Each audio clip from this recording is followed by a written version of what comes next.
Real quick before we get into the news, I would love it if you would vote 1 in the comments section if you like this new setup, 2 if you'd like me to go back to the corner shot, and 3 if the Epstein files should be released.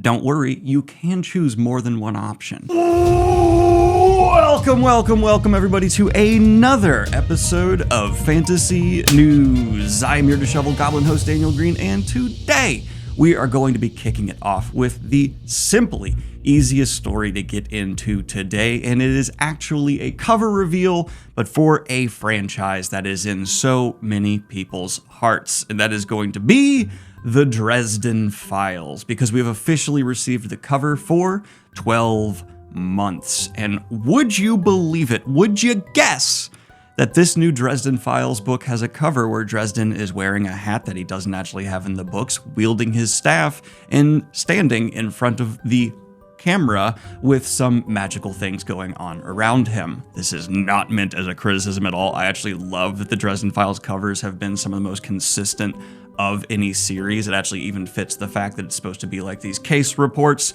even though the books have kind of gone beyond that. It's just funny to me that you could kind of do a slideshow of the Dresden Files covers and it would borderline come across like one of those, oh, I took a picture of myself every day for your videos. But I like this one quite a bit for the Dresden Files, mainly because of the color choices.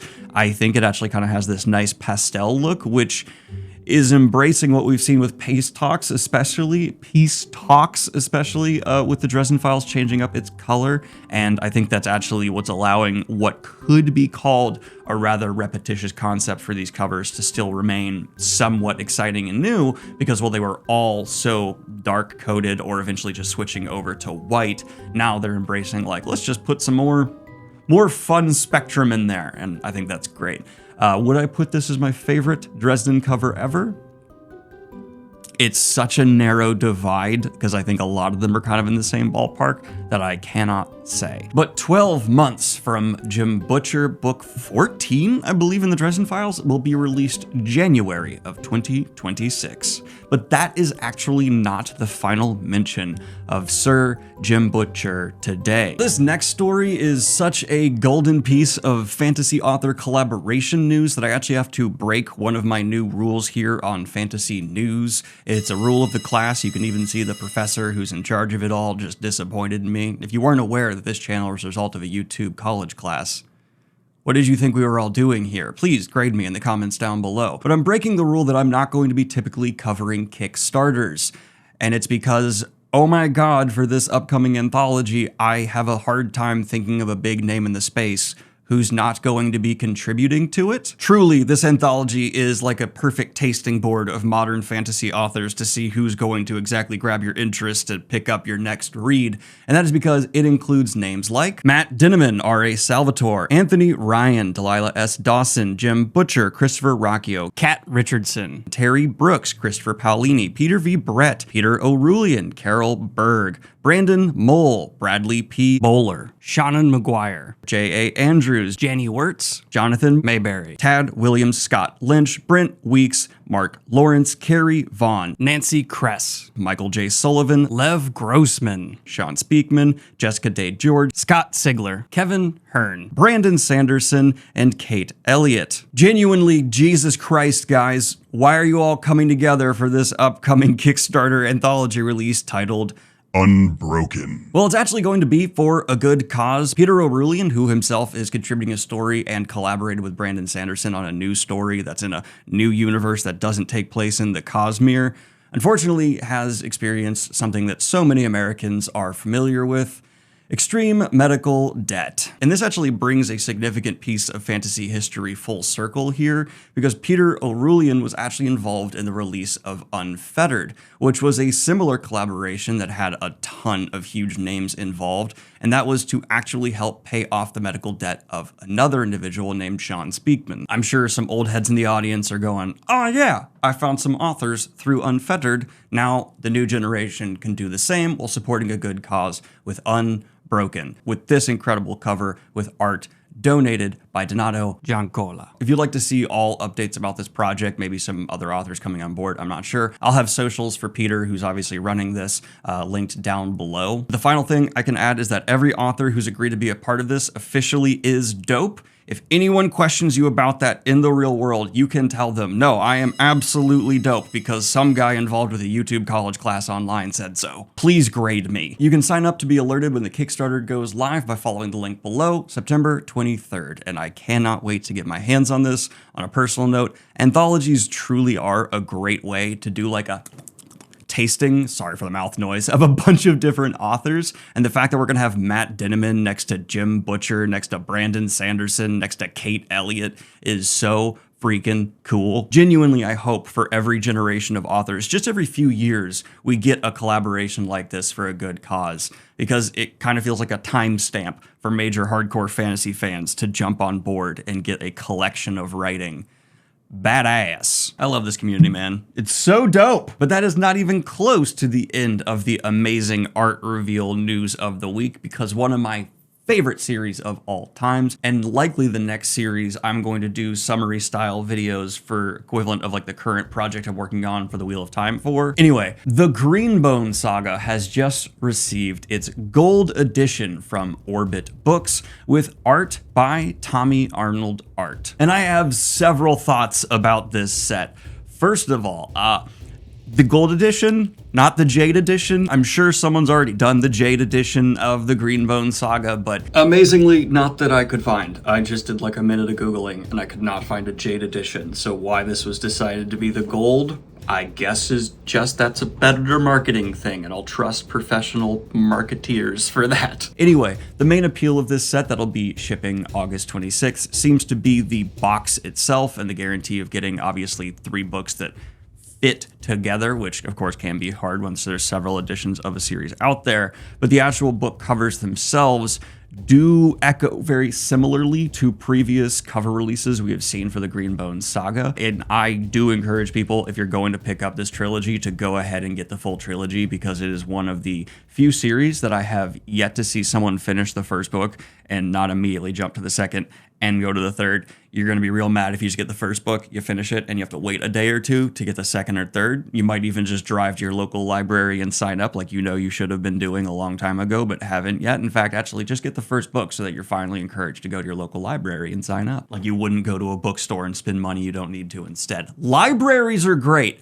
Use them. That was too harsh sounding. I'm sorry, but don't worry. I'm going to make it up to you with actually my favorite cover reveal in terms of art of the week, and that is going to be for The Ark and the Empire by Michael Livingston, pitched as Caesar is dead, assassinated on the Senate floor, and the glory that is Rome has been torn in two. And yes, this is going to be a historical fantasy fiction recreation, retelling of the assassination of Julius Caesar, which everyone pictures in a way so heavily influenced by Shakespeare that Shakespeare's telling of Julius Caesar's assassination might as well be the perceived history at this point. Anyway, this is really cool. I love ancient world inspired fantasy, and Michael Livingston actually has a deep connection to one of my favorite series, if not my favorite series of all time, The Wheel of Time, as he has written this for the series. So cool. And the cover art of this,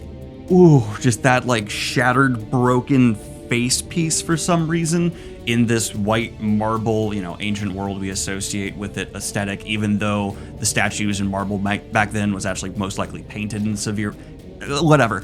It just shows like the shattered amongst the clean slate and has that, ooh, something's broken, but we're gonna all try to keep it under the surface power play court politic vibe. I might be reading too much into it, but I just want to say, Ad Astra Fiction, maybe next time credit the cover artist. That would have been really nice and made my job easier today. Appreciate you. And even that single tear that speaks of the bloodshed that'll come in any power vacuum.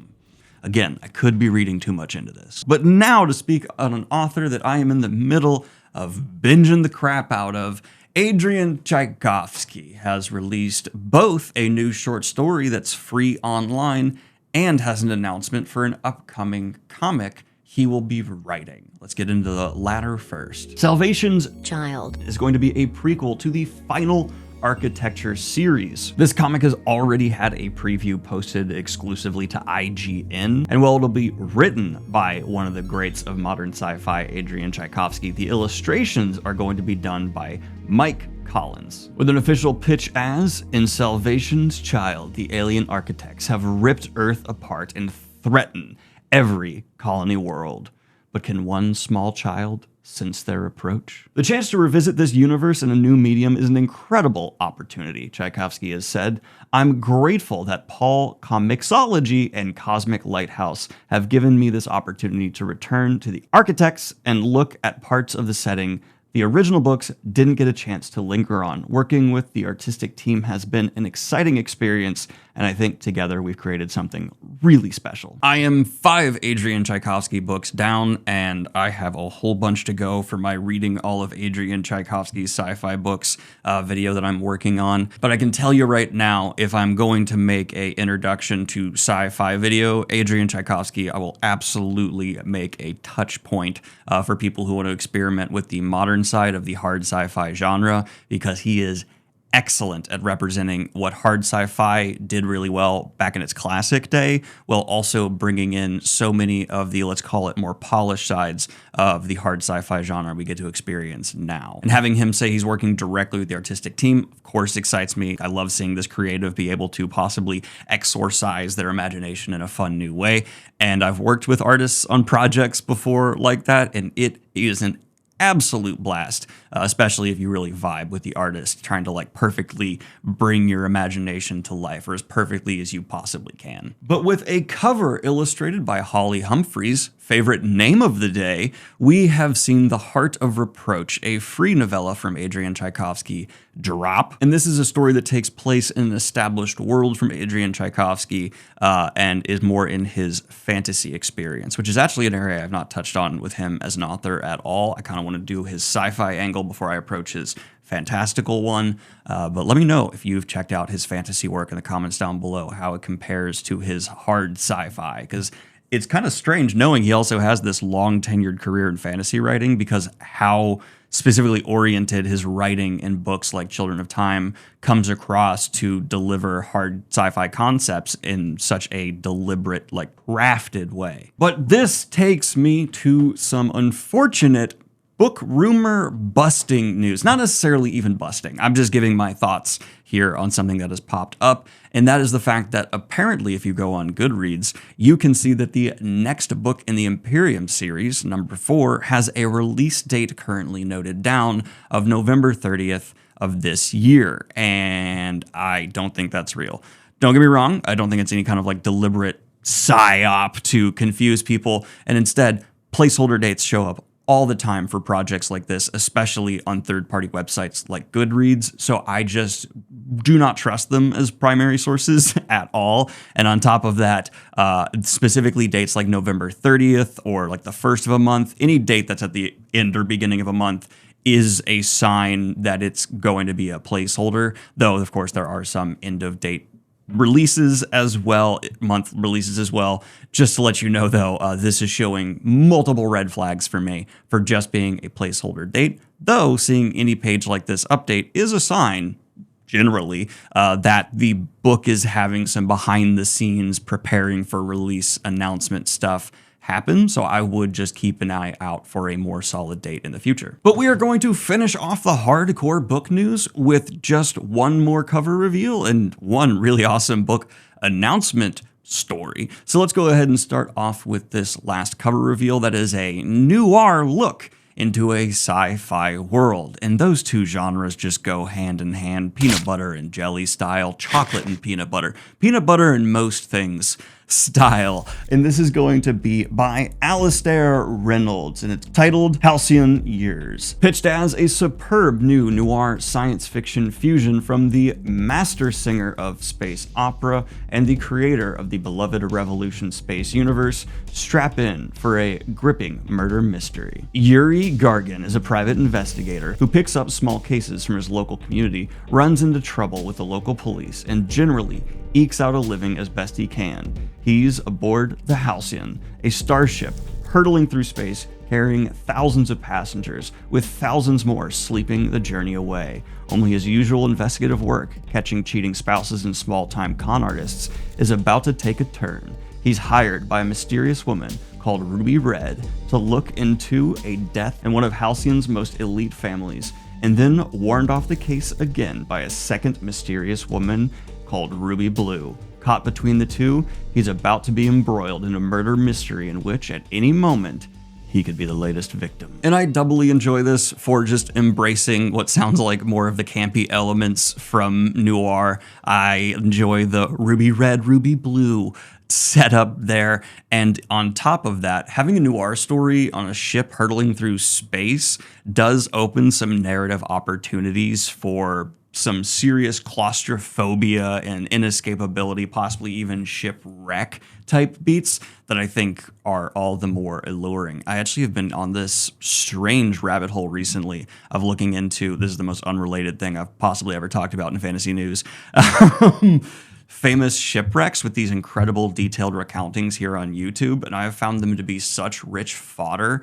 for developing interesting fiction story concepts, because a shipwreck, especially if you're trying to go for the horror route, is one of the scariest things in concept ever. And so taking that and adding it to like a possible noir investigative journey, I'm in. That's yes, hell yeah, good job. My only criticism for this website would be, say it with me, audience, it would have been nice if you credited the cover artist. Last exciting book announcement, we have also seen a new title drop for Mark Lawrence, titled Daughter of Crows. This will be the start of a new series coming from Mark Lawrence and is due to be released April 14th of 2026. The survivor of a brutal academy must exhume her own past in the first book in a new series from the international best-selling author of the Library trilogy and the Broken Empire series. Set a thief to catch a thief. Set a monster to punish monsters. The Academy of Kindness exists to create agents of retribution, cast in the image of the Furies, known as the Kindly Ones, against whom even the gods hesitate to stand. Each year, 100 girls are sold to the Academy.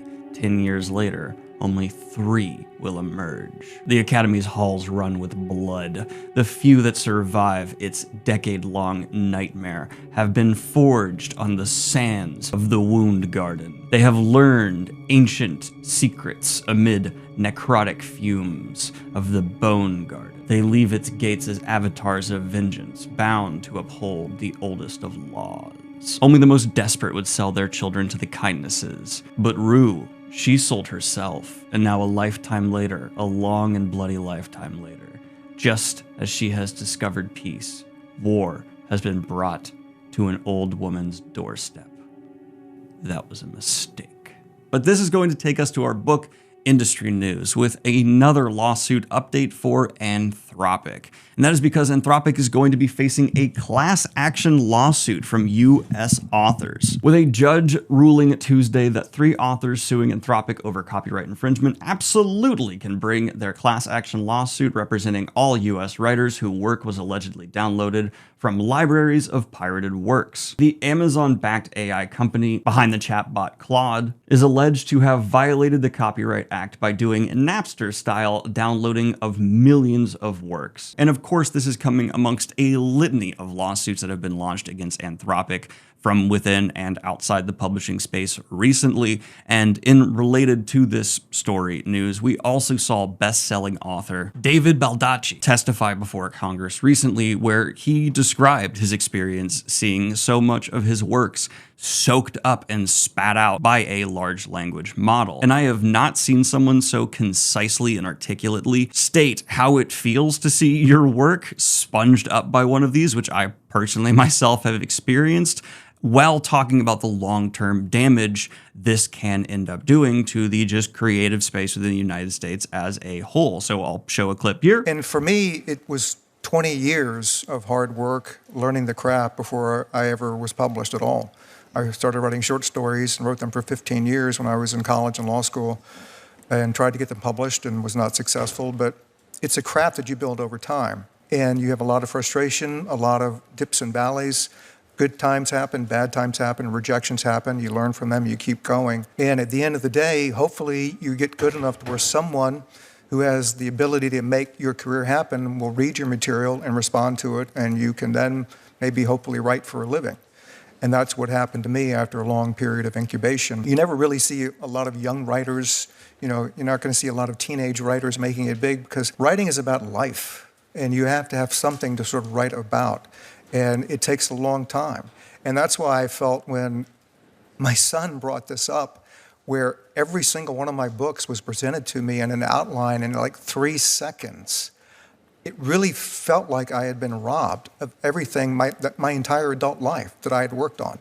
Now I was in the possession of someone else that someone else I didn't even know could then use to write their own books that are actually my books. That's not supposed to happen in this country. I license my work all over the world. I license it for different foreign publishers. I license my work for television and movies and all types of endeavors.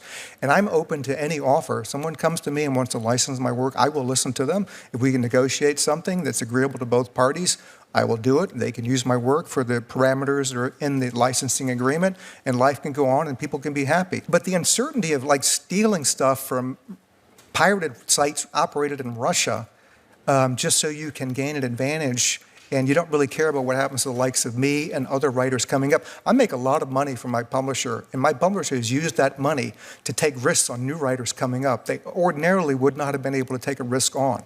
So when you hurt established writers like me, you hurt all the other writers coming behind us. I also just wanted to show you a real moment that happened in this video that left me gobsmacked. Get ready to you're gonna scoff. The thievery, if you want to use that word, of the creative work is for the economic benefit of those who are creating the AI, is it not? Not necessarily. 2 seconds later. I'm talking to you about why do we have AI? Why are we interested in AI? Clearly, it's a commercial purpose, is it not? Oh, entirely. But I highly recommend you go ahead and check out the full speech given by him, linked, of course, like every other story, down below. And now, next news. But this next piece of news is actually going to take me to a dramatic reading, and that is because Kristoff has taken to social media to post a section of a WeTransfer licensing agreement that, if you use that service, you've likely agreed to. And so, let us see what WeTransfer has put forth. License to WeTransfer. In order to allow us to operate, provide you with, and improve the service and our technologies, and to develop new ones, we must obtain from you certain rights related to content that is covered by intellectual property rights. You hereby grant us a perpetual, worldwide, non-exclusive, royalty-free, transferable, sub-licensable license to use your content for the purposes of operating, developing, commercializing, and improving the service, or new technologies or services, including to improve performance of machine learning models that enhance our content moderation process in accordance with the privacy and cookie policy. Such license includes the right to reproduce, distribute, modify, prepare derivative works based upon, broadcast, communicate to the public, publicly display, and perform content. You will not be entitled to compensation for any use of content by us under these terms. The processing of personal data is always carried out in accordance with our privacy and cookie policy, which provides further details on the purposes and legal bases for such processing. This is total bullshit. And Jesus Christ. I actually reached out to Mr. Kristoff to see if he had any additional comments he wanted to make about this, and here's what he had to say. I'm not a lawyer, and no one should be taking legal advice from me, but I gotta say, documents like this are the reason that people fucking hate lawyers. The language is so arcane and so convoluted, so meandering, there's so many run-on sentences, it's so fucking wanky. Like, you'd think you were reading one of my books. Seriously, all you need is some footnotes and maybe a gratuitous sex scene and you're in a Kristoff novel. They actually tweeted me after I complained, assuring me that your content is always going to be your content, but they can use it however they see fit to improve their current services and, more importantly, to develop new technologies or services outside the current model of WeTransfer. For example, developing their own large language models to develop, to generate visual or text-based content. These TNCs don't just cover the current WeTransfer model, they give the owners the rights to do whatever they like in perpetuity to develop new tech. And who knows what that tech is going to look like? Who knows what they're going to use it for? There's nothing in any way, shape or form about that discussed in the T&Cs. The owner of Spotify just dropped $700 million into an AI military startup. There's no telling the way this company is going to go in future.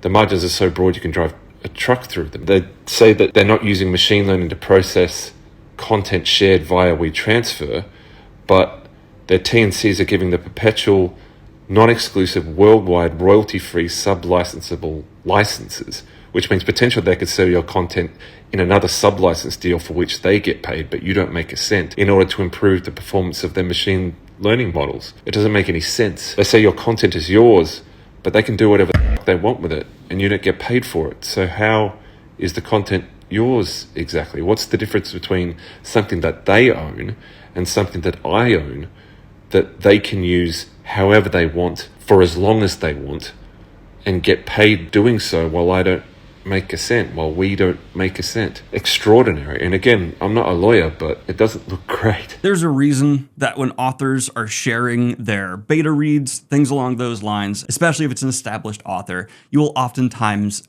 have them ask you to receive the material in specifically very secure ways. And it is because things like this are slipped into agreements, and God knows what some of these big tech companies are going to do, because while there are certainly things you could say about like reasonable usage of the rights they're putting down here, recently we've seen tech companies kind of stretching what they do with some of the things they quote unquote have rights to. So in this day and age, I would be extra careful about any platform you ever put any of your material on, even a draft. It's scary times. A quick update for my Wheel of Time interested people out there, because we have officially launched as of right now Book 6 Lord of Chaos's summary on Patreon that you can check out, as well as the previous 5 books for just $1. And indeed, this summary includes the infamous enjoy! For those of you who are waiting to see the full 12-hour-ish video that it's going to be drop here on YouTube, I know a lot of people have been wanting a time estimate. We've given ourselves the room of just releasing every book 1 week at a time. That should give me enough time to be getting feedback from Patreon and also making the final changes. Then I'm probably going to take another week or 2 to do one final massive pass-through edit. That's going to be a beast, and then it will be dropped here. So doing the math, that's about 7 weeks, and then a couple more for wiggle room. So if you want to go ahead and get probably a more extended summary, because we're going to do some chopping down, go ahead and you can just check it out now over on Patreon. But in the biggest piece of franchise adaptation news of the week, we have seen that John Carter of Mars, the legend of the pulp age of fantasy science fiction, is going to be getting an animated adaptation. Michael Cobb, who you likely know for his work in the Star Wars franchise, is set to adapt Mr. Carter. Very little is known about this. We're planning to get a better look once Comic-Con arrives,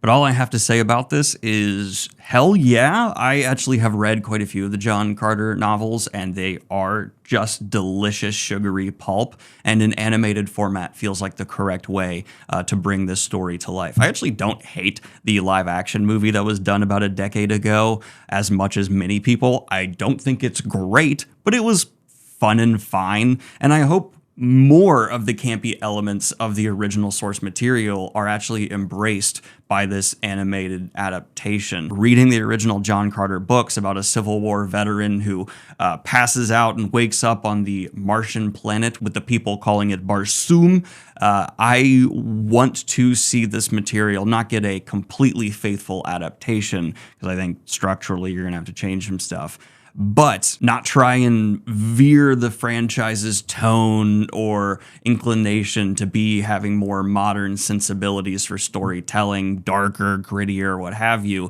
and instead fully embrace the escapism that the original Edgar Rice Burroughs series provided. And getting further into just the weeds on this, I feel like especially with franchises like John Carter, many people look at the typical like hero, woman, princess archetype and feel like it has to be changed as well to be acceptable in the modern age, which I think is just not true. As long as you take the effort and care to make every character have a purpose and arc and a reason for being in the position they are, no one minds. I mean, the Mario fucking Princess Peach dynamic, it's okay. Just, give it some thought and care. And as long as it has intent behind it, it's worth consideration and examination. Embrace the aesthetic and appeal of the original covers. Give me scantily clad heroes and heroines with ridiculous muscleage in this sword and sorcery fantasy with a sci-fi backdrop. And I think audiences of all kinds can appreciate the appeal of such a let's call it exorbitant escape. But in a, oh my god, will you just read story, we have seen that Korea has launched an initiative for its people in order to financially, quote unquote, reward them for finishing books. The Yeonggi province. Daniel, we practiced this. We literally practiced this right before you went to record it. It's Gyeonggi Province, Gyeonggi-do. Launched July 1st, the Book Points for 1,000 Books program that has already had more than 40,000 people sign up in a week. And if you are 14 or older, you can earn up to 60,000 won, roughly $43 in book points annually. And for me personally, I don't mean to get into something that I'm sure some people will take politically, but this is the actual things a government should be doing for a populace they care about. Incentivizing people to read, broaden their horizons, engage with material. It's self-education in a way that actually benefits society as a whole is frankly just a good thing. And let's see what we're in the middle of doing here in the US. Department of Education officials have begun the process of dismantling the agency, just days after the Supreme Court cleared the way for mass layoffs. Okay, two different approaches. Let's see which one pans out. Of course, I'm not trying to push mandated reading on anybody, but incentive programs like this I actually think are great. I know there are some countries that for prisoners, for every book they finish, can take off a small chunk of time of their sentencing. Reading books can help develop empathy and imagination, actually get you better prepared for various jobs if it's educational material. So hells yes, I think anything that could be provided to a population to just encourage reading as a habit in general is a net positive, whether it's criminals, your average Joe, students, what have you. But in additional reading news, that's the biggest transition I can come up with there, we have seen that Bloomsbury, UK, is going to be launching a new science fiction fantasy imprint called Bloomsbury Archer. And I gotta give him full credit. The line, "Join us on a hunt for the stars of fantasy and science fiction," bangin'. Whoever came up with that promotion, raise. I decree it. But in an update to a franchise I am always happy to cover here on the channel, we have seen the Warhammer's Black Library get a massive, exciting update in terms of new entries for the series. It has been announced that the Warhammer Horus Heresy is getting a sequel, with the Emperor grievously injured and the Betrayer dead. The Scouring novels will explore the aftermath of the infamous Horus Heresy, with the first book written by Chris Raitt, titled Ashes of the Empyrean. And being a bit of a Warhammer outsider, I went ahead and checked out the subreddit, and the reaction to this seems to be entirely positive. There's a true fact about Warhammer fans that no matter how many books you throw at them to read, nothing will ever overwhelm them. They may not read them all, but they are determined to keep chunking through like Space Marines on the battlefield.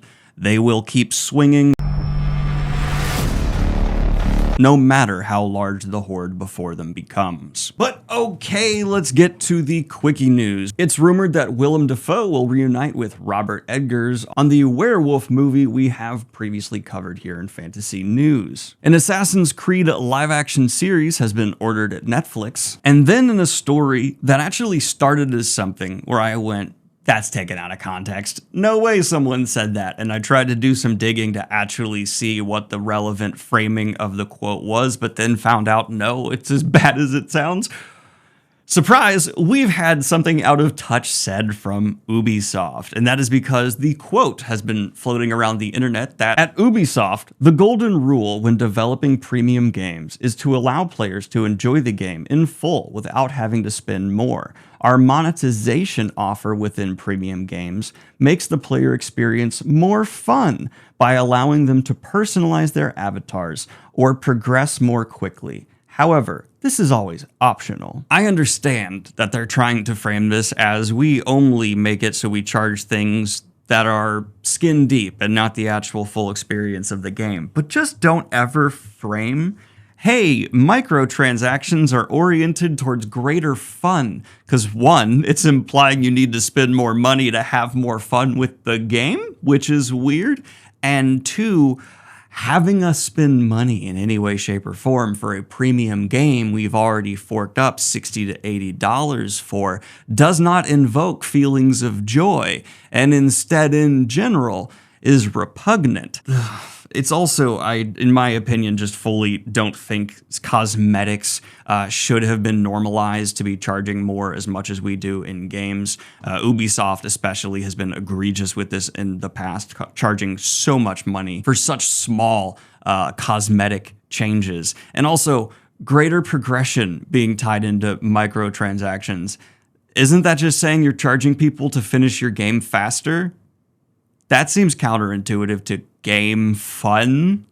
The hell? I would at least respect quotes like these so much more if they had the decency to just say, look, we don't put actual significant core chunks of the game behind the paywall, and instead we limit our microtransactions to cosmetics and optional things, and full stop there. That would be far more just like, great, you're not BSing me, or this is a part of like an annual financial thing for them. People who are actually financially invested in your company, right? It just feels condescending to me, even if I was someone financially invested in the company, because it's like, no, I know what this is actually saying. Stop it. We also got a trailer drop for Tron Ares, and I'm so checked out of this franchise. It's had good entries before, but also this one having the video games come into the real world seems to have been executed about as soullessly as Jared Leto's eyes look in this trailer. I get it's an opportunity for cool splish splash hick hack stuff, but I can't look at this and take it seriously because we're having light bikes leave trails between skyscrapers, and stop it, please.